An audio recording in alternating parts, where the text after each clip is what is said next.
Chrisean has never been a stranger to chaos. The streets whisper her name like a warning, and the gossip blogs can barely keep up with the storms she leaves behind. But this time, the storm has a name: Jason Lee, the self-proclaimed king of celebrity tea, and apparently, he is out for blood. Rumor has it he is preparing to expose Chrisean once and for all, and what he has to say could change everything. For a long time, everyone already knew the basics. Chrisean loved to party hard, drink deep, and smoke freely even while she was carrying her son, Junior. But what nobody expected was the next bombshell. According to her own sister, Tranche, who claimed she was there in the hospital room, doctors warned Chrisean she had tested positive for chlamydia, a dangerous infection that could make a natural birth risky. The doctors reportedly begged her to consider a C-section. Yet Chrisean allegedly refused, not because she was afraid, but because she did not want to ruin the tattoo that sits just below her abdomen, the one that boldly declares her body belongs to Jonathan, better known as Blueface. The same Blueface who is now behind bars. The irony is almost cinematic. And as wild as that sounds, the plot only thickens. Since Blueface's incarceration, Chrisean's love life has become a revolving door of new faces, each one stepping into the spotlight for a brief, fiery chapter before burning out. If anyone has been counting, she is already on man number 5, and every breakup feels louder, messier, and more public than the last. It started with K Suave, the one fans thought might finally be the real thing. Their chemistry was undeniable. They looked perfect together, posting matching photos, sharing private jokes online, radiating that picture-perfect couple energy. But what seemed like love quickly turned into smoke. Rumors swirled about jealousy, betrayal, and fights over fame. Within weeks, they were done, no closure, no calm, just silence and deleted posts. Then came Glock Savage, and their relationship was pure adrenaline, the kind that looks intoxicating on Instagram but leaves bruises behind closed doors. They were wild together, chaotic, almost addictive to watch. Every photo screamed passion, every argument spilled into the comments section. It was love as a contact sport, and neither of them came out unscathed. When it ended, it was not just heartbreak, it was exhaustion. Next up was Figgy. Fans hoped maybe this one would be different, calmer, steadier, mature.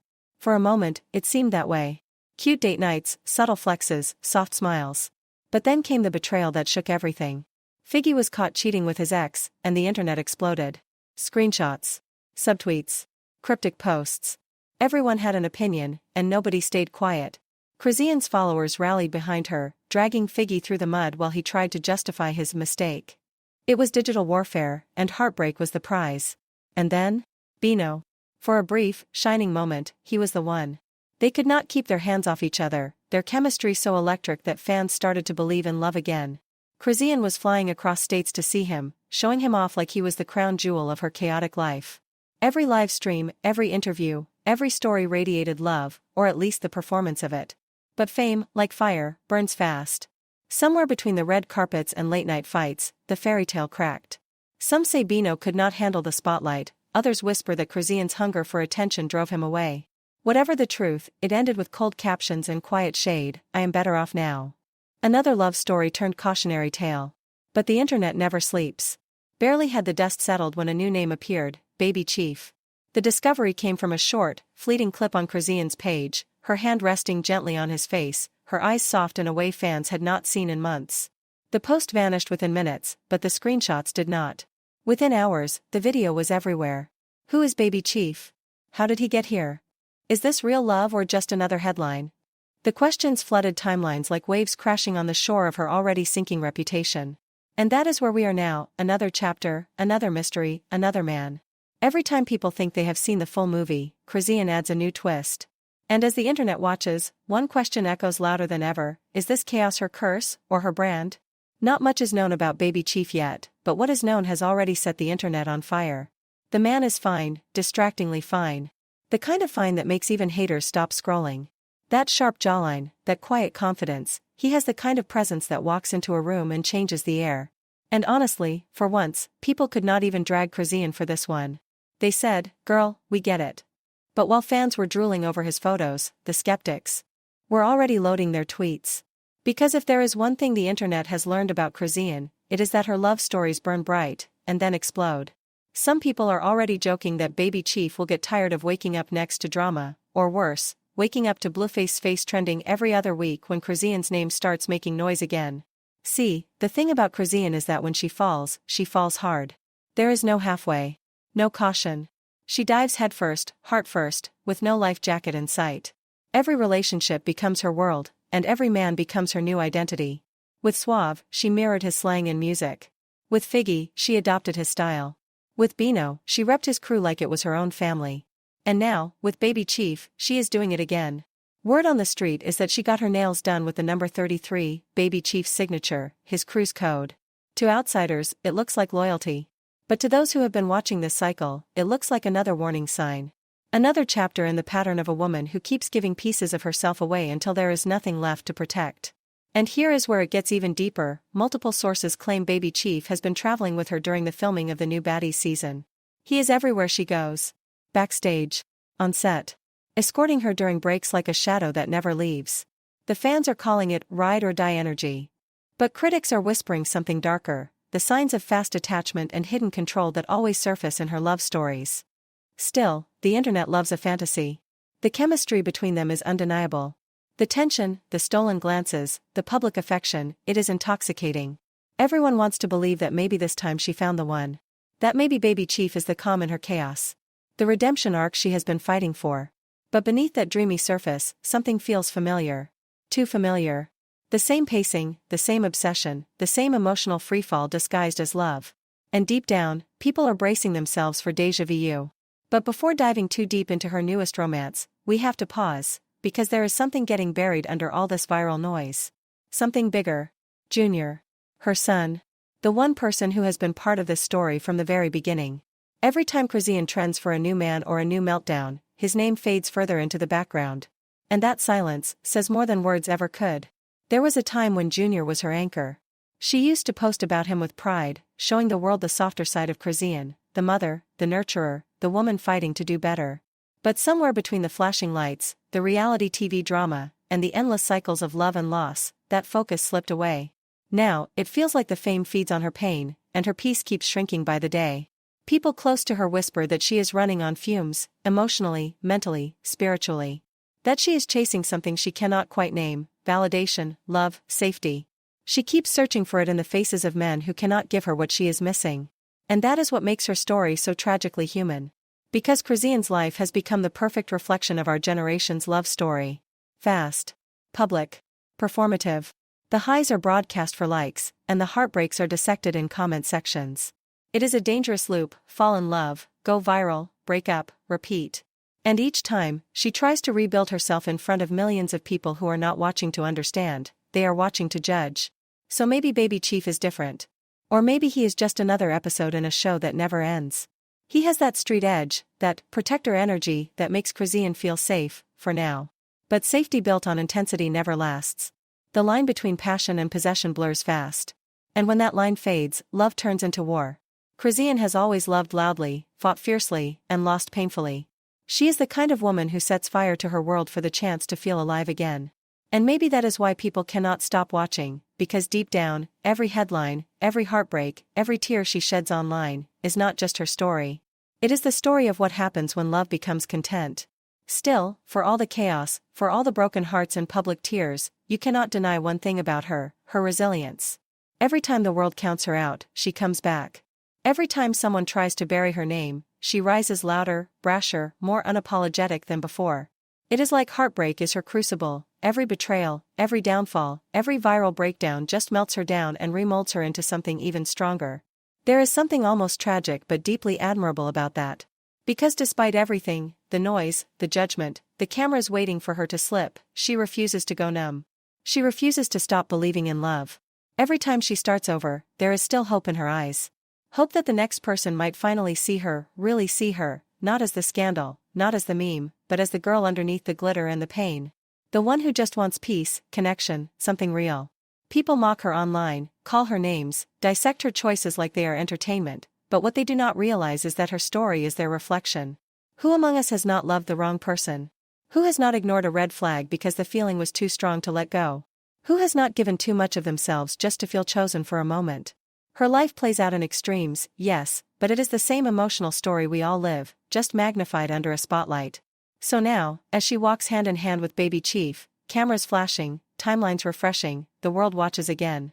Some root for her. Some wait for her to fall. The stage is set, and everyone wants to see whether this time will be different. Maybe this will be the chapter where she finds balance, between passion and peace, between fame and family, between being loved and loving herself. Or maybe, when the curtain drops again, she will do what she has always done, rise from the ashes, stronger, wiser, and still searching for something the world cannot give her. Because here is the truth, Chrisean's story has never really been about the men. K-Suave, Glock Savage, Figgy, Bino, Baby Chief, they are just names in passing, echoes in a larger narrative. The real story is about a woman trying to find herself in a world that keeps demanding she perform someone else's version of who she should be. And maybe, just maybe, the ending everyone is waiting for will not come from a new love or another scandal. Maybe the real twist is that the person she has been searching for through all of it, through every heartbreak, every viral post, every tear-streaked live stream, has been her all along. Because at the end of the day, Chrisean is not just surviving the chaos, she is the chaos. And somehow, in the middle of that fire, she keeps finding a way to live. But rumor never tells the whole story. It travels fast, polished and cruel, shaving off the details that make people human. What actually happened, or at least what insiders whispered in those quieter corners of the internet, was not a morality tale. It was a mess. A heartbreak wrapped in misunderstanding, fear, and the kind of silence that can only come from shame. Kaya was not perfect. She had her demons, who doesn't? But behind every bad decision people loved to dissect online were layers that the comment sections never considered, hospital bills that never stopped growing, the memory of nurses who had once made her feel small, the weight of being judged before being heard. Those are the kinds of things that shape choices, and the internet never pauses long enough to ask why. So when someone inside that delivery room finally muttered that the baby had been exposed to an infection, it hit like a shockwave. Not just fear for Micah's health, but fear of exposure. What would the internet say? How fast would the story travel? How quickly would strangers decide who the villain was this time? And then came the hernia. Micah had what doctors called a small inguinal hernia, a hidden thing, easy to miss, dangerous if ignored. In real life, it is the sort of issue that terrifies any parent. Online, it became fuel for outrage. Rumors spread that Kaya had refused treatment. Some said she was stubborn. Others said she was scared.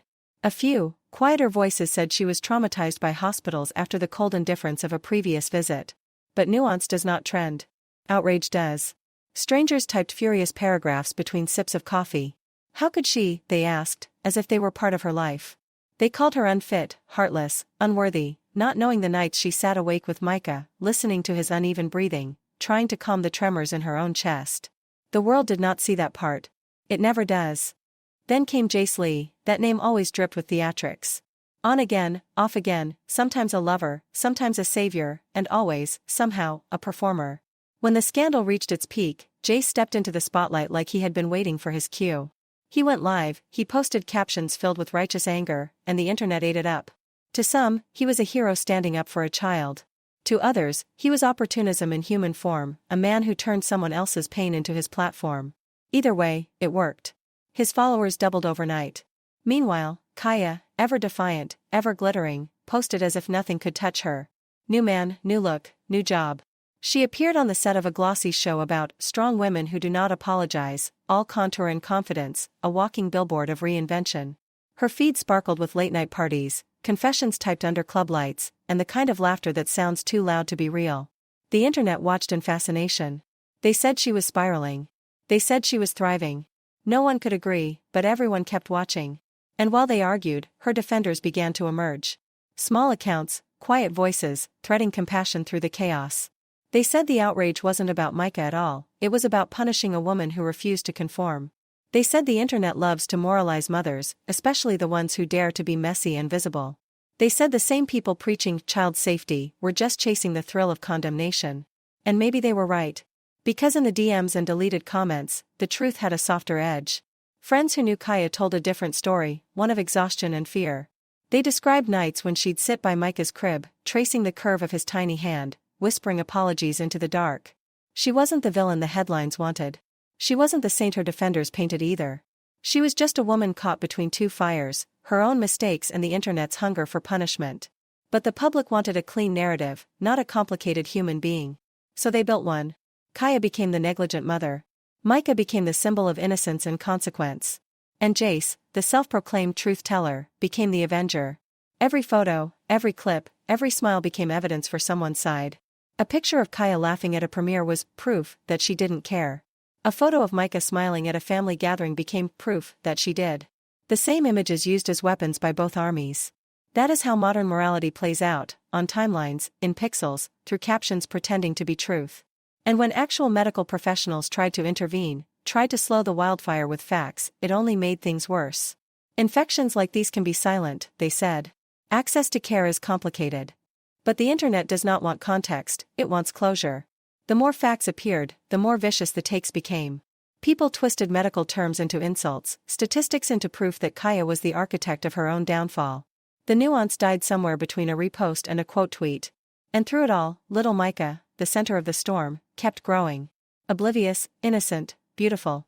The world turned his existence into content, his body into metaphor, his smile into battleground. Strangers debated his health as if it were public property. And maybe that is the saddest truth of all, that in trying to make sense of one woman's flaws, the internet forgot they were talking about a child. That is how gossip really works. It takes human pain, strips it of its privacy, and sells it back to us as entertainment. It feeds us someone else's sorrow until we mistake it for justice. A few months later, the noise began to fade. The hashtags quieted. The outrage that once filled every corner of the internet thinned into silence, not because the truth had been revealed, but because people had found new stories to devour. That is how the internet works. One minute you are the villain, the next you are a memory. Kaya's name still floated through stray comment sections, sometimes dragged, sometimes defended, but she kept living. She filmed. She laughed. She fell in love again. Some said it was arrogance, others said it was survival. Maybe it was both. Because when a woman refuses to crumble on cue, people do not know what to do with her. Somewhere behind the noise, a quiet miracle took place. The baby, little Micah, had his surgery.